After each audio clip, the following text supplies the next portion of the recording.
हाँ गए आप। स्वागत है हमारे चैनल के अंदर। ये कहानी एक ऐसे शैतान की है जिसने 2008 से लेके 2015 तक कई सारे मासूम बच्चों के साथ रेप किए, मर्डर किया था। रविंद्र शराब के साथ साथ और कई सारे व्यसन करने लगा था। गांजा फूकना, अफीम लेना। इतना ही नहीं, इससे भी एक बुरी आदत थी उसे, वो थी गंदी मूवीज देखना।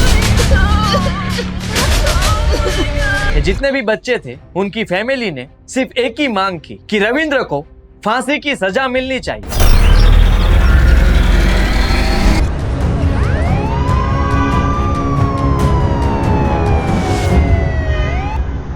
पूरी कहानी सुनाता हूँ दोस्तों। रविंद्र का जन्म 1991 में उत्तर प्रदेश के बूडो डिस्ट्रिक्ट में एक गरीब परिवार में हुआ था। उसके पिता प्लम्बर और उसकी माता घरों का काम करती थी। रविंद्र की फैमिली बहुत ही गरीब थी और इसीलिए उसकी परवरिश सही तरीके से नहीं हो पा रही थी। रविंद्र थोड़ा बड़ा हुआ और स्कूल भेजा गया, लेकिन उसे स्कूल में जाना बिल्कुल पसंद नहीं था। वो पढ़ाई में बिल्कुल अच्छा नहीं था और इसीलिए उसने 6th क्लास में स्कूल छोड़ दिया। उसके दोस्त भी नहीं थे, वो किसी से बात भी नहीं करता था, क्योंकि उसको जब बहुत जरूरत होती है तभी वो किसी के साथ बात करता था। और इसीलिए उसने अपनी दुनिया बना के रखी थी जिसमें वो सिर्फ अकेला ही रहता था और कोई नहीं। थोड़े साल बीते, रविंद्र कुमार 17 साल के हो चुके थे और अब उसे पैसे की जरूरत पड़ने लगी। अब रविंद्र को काम ढूंढना पड़ रहा था और वो जहाँ पे रहता है वहाँ पे उसे काम मिल नहीं रहा था, क्योंकि वो पढ़ा लिखा तो था नहीं कि कोई नौकरी कर ले। उसे लेबर काम करना था, वो भी उसे वहाँ पे नहीं मिल रहा था। तो उस वक्त उसने सोचा कि कोई बड़े सिटी में जाऊँ जहाँ पे मुझे काम मिल जाए, और इसी फिरात में वो दिल्ली चला गया। वहाँ पे काम ढूंढने लगा और दिल्ली जाके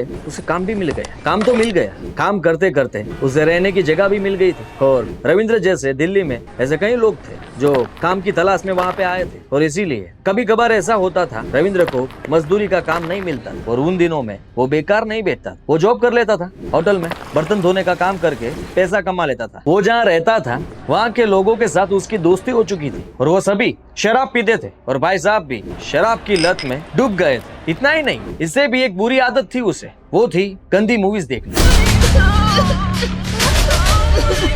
ऐसी मूवी देखने के बाद ही उसके अंदर विकार आने लगा था, बच्चों को गलत नजर से देखने लगा था और यहीं से क्राइम की शुरुआत होती। जैसे जैसे थोड़े दिन बीते, रविंद्र शराब के साथ साथ और कई सारे व्यसन करने लगा था। गांजा फूकना, अफीम लेना। 2008 में समयपुर बदली एरिया में एक लेबर की बेटी को रविंद्र ने अपना पहला शिकार बनाया था। उस टाइम दिल्ली में मेट्रो का काम चल रहा था। आमतौर पे वहाँ पे जो लेबर काम करते थे वो वहीं पे रहते थे, झुपड़ी बांध के। एक लेबर था जो अपनी बेटी को लेके आराम करने के लिए अपनी झुपड़ी में गया। उसकी बेटी की उम्र थी 6 साल से 12 साल के बीच में। वो जो बेटी थी वो उसके पिता के साथ सो गई थी और उसके पिता भी जल्दी ही सो गया था, लेकिन रविंद्र की नजर उस बच्ची पे थी। वो कई दिनों से उसे देख रहा था, लेकिन वो रात वो इंतजार करता कि जितने भी लेबर हैं वो सब सो जाएं, उसके बाद में कुछ करता हो। और ऐसा ही हुआ, सब लेबर सो गए। तब रविंद्र उस बेटी को लेने के लिए उसकी झुपड़ी में गया। उसके पिता सोए हुए थे और रविंद्र ने उस बेटी का मुंह दबोच के वहां से उसको बाहर लेके आया।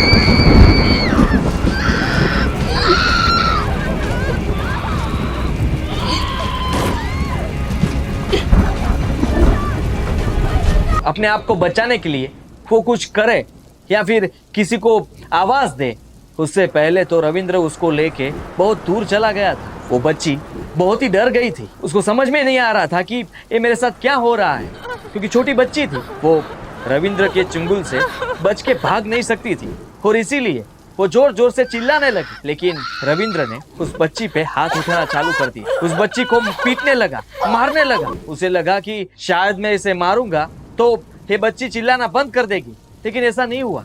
बच्ची और जोर से चिल्लाई और जोर से पुकारने लगी कि कोई हेल्प करो, मदद करो। फिर रविंद्र ने बच्ची को मार दिया। सिर्फ मार नहीं दिया, उस बच्ची के साथ रेप भी किया और रेप तब तक करता रहा जब तक उसका मन नहीं भरा। रविंद्र की ये आदत बन चुकी थी, सुबह काम पे जाना, शाम को घर पे लौटना, दारू पीना और 8 बजे सो जाना। उसके बाद आधी रात को नींद से जगना और उसके शिकार की तलाश करना। जी हाँ दोस्तों, वो अलग अलग बस्तियों में जाता था, बच्चों को ढूंढता, छोटे मोटे घर, झोपड़ियों में, जहाँ से भी उसको बच्चे दिख जाते थे तो उसको वो अगवा कर लेता था। रविंद्र रात में ही निकलता था क्योंकि उसे कोई पकड़ ना पाए। इस बच्चों को ऐसी जगह पे ले जाता था जहाँ उनकी आवाज कोई ना सुन पाए। अगर कोई भी बच्चा अपने आप को बचाने के लिए कुछ भी करे तो रविंद्र उसे मार देता था और फिर उसके साथ रेप करता था।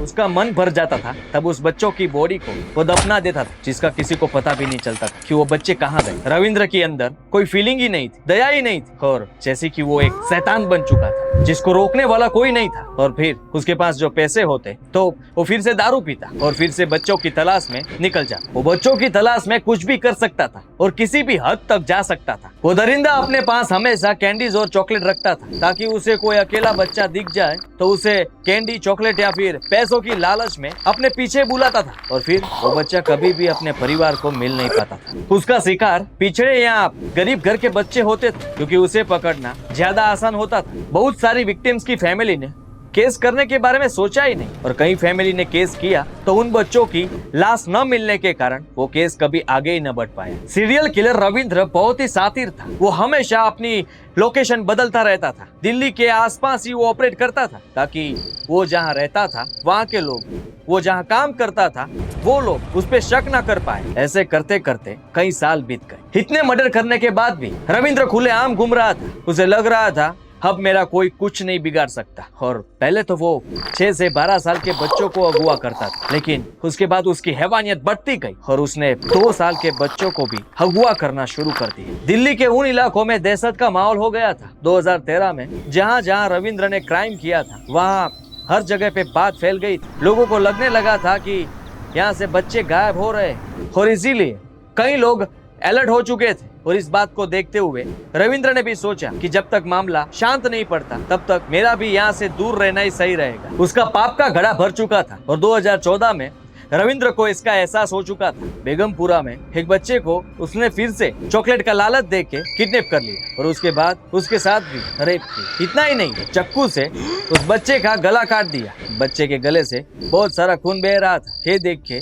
रविंद्र को हंसी आ रही थी। बच्चा उसके सामने तड़प रहा था, लेकिन रविंद्र सिर्फ उसे देख रहा था। उसे लग रहा था कि शायद अब मुझे उसको मारना नहीं पड़ेगा, वो अपने आप ही मर जाएगा। बाजू में एक कंस्ट्रक्शन काम चल रहा था। टैंकर में इस बच्चे को डाल देता, किसी को पता भी नहीं चलेगा, और जिस तरह से खून बह रहा है उस हिसाब से ये बच्चा जल्दी ही मर जाएगा। ऐसा ही किया उसने, लेकिन उसने जो सोचा था वैसा नहीं हुआ, कुछ अलग हो गया, चमत्कार हो गया। दरअसल खून ज्यादा बहने से टैंकर के बाहर खून आया। वहाँ पे जो लोग काम कर रहे थे उन लोगों ने उस खून को देखा। वो फटाक से उस टैंकर के पास आए, उस टैंकर को खोला तो उसके अंदर एक बच्चा था जो अभी भी जिंदा था। तुरंत उसे हॉस्पिटल ले जाया गया, पुलिस को बुलाया गया और उसके बाद बच्चा बच गया। बच्चे ने सब कुछ बता दिया, जो उसके साथ हुआ था, जो उसने किया था और वो कैसा दिख रहा था। बस पुलिस ने वहाँ से रविंद्र को अरेस्ट कर लिया, क्योंकि बच्चे ने जैसा हुलिया बताया था वही हुलिया रविंद्र के साथ मैच हो रहा था। रविंद्र को हॉस्पिटल ले जाया गया और बच्चे के सामने रखा गया। फिर पूछा तो बच्चा उसे पहचान नहीं पाया। रविंद्र बच गया, उसे सजा नहीं मिली। 14 जुलाई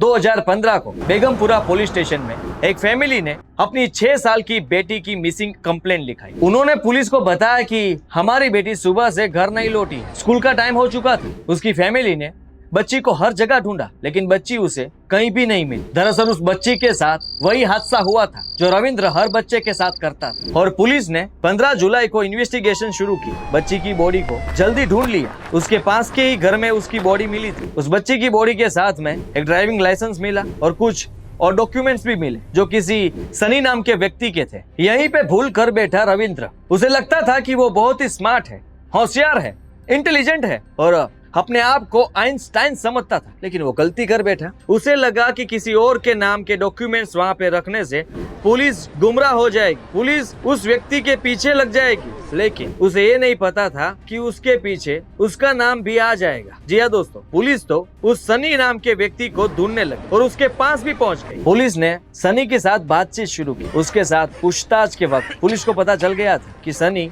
निर्दोष है, वो इस बच्ची के बारे में कुछ भी नहीं जानता है। लेकिन कई और सवाल किए गए और उसके बाद सनी से एक जानकारी मिली, जैसे कि रविंद्र जो था वो सनी का ट्रक मजदूरी पे ले जाता था। और उसके बाद एक बात ऐसी बताई जिससे पुलिस की नजर में रविंद्र अपराधी साबित हो चुका था, क्योंकि थोड़े दिन पहले ही सनी ने बताया कि रविंद्र और उसके दोस्त सब मिलकर शराब पी के मुझे पीटने लगे थे, मेरे साथ मारपीट की थी और इतना ही नहीं, वो सब मुझे जिंदा जलाने वाले थे, लेकिन मैं अपनी जान बचा के वहाँ से भाग गया। और तभी रविंद्र ने मेरी बाइक, मेरा ड्राइविंग लाइसेंस, ये सब कुछ लेके वो फरार हो चुका था। तब से पुलिस ने रविंद्र को ढूंढना शुरू कर दिया। 19 जुलाई 2015 में पुलिस ने रविंद्र को दिल्ली रोहिणी बस स्टेशन पे अरेस्ट कर लिया था। आखिर में सीसीटीवी में फुटेज मिलने के कारण कई सारे बच्चों को मारने के बाद, कई सारी फैमिलियों को बर्बाद करने के बाद अपने ही घमंड से ही पुलिस के हिरासत में आ गया था। रविंद्र के सामने पूछताछ शुरू हो गई थी। पुलिस वाले उसके सामने कई सारे सवाल रख रहे थे। तब रविंद्र ने जो सवाल का जवाब दिया वो सुन के पुलिस वालों के पैरों के नीचे से जमीन खिसक गई। से आप छोटे बच्चों को अपना शिकार बना रहे हैं और कितने बच्चों को आपने अब तक शिकार बनाया है?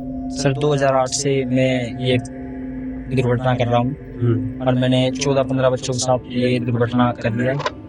सर अभी तक तो मैंने 25 के आसपास, पहले तो 10-12 थे, अब 25 है, तो 7 साल हो गए 2008 से 2015। अगर मैं साल में 5 बच्चे भी लेकर चलूं तो 35 तो गिनती ऐसी पहुंच जाती है। जितने भी बच्चे थे उनकी फैमिली ने सिर्फ एक ही मांग की कि रविंद्र को फांसी की सजा मिलनी चाहिए। पुलिस के पास सिर्फ 3 केस के ही एविडेंस थे और इसीलिए कोर्ट में भी इन 3 केस के लिए रविंद्र को ट्रायल पे रखा गया था। यह केस 8 साल तक चला। 25 मई 2023 को रविंद्र को 3 केस में से 1 केस में गिल्टी पाया गया और कोर्ट ने उसे उम्र कैद की सजा दी और रविंद्र का केस यहीं पे खत्म हुआ। Thank you. फिर मिलेंगे नए केस के साथ।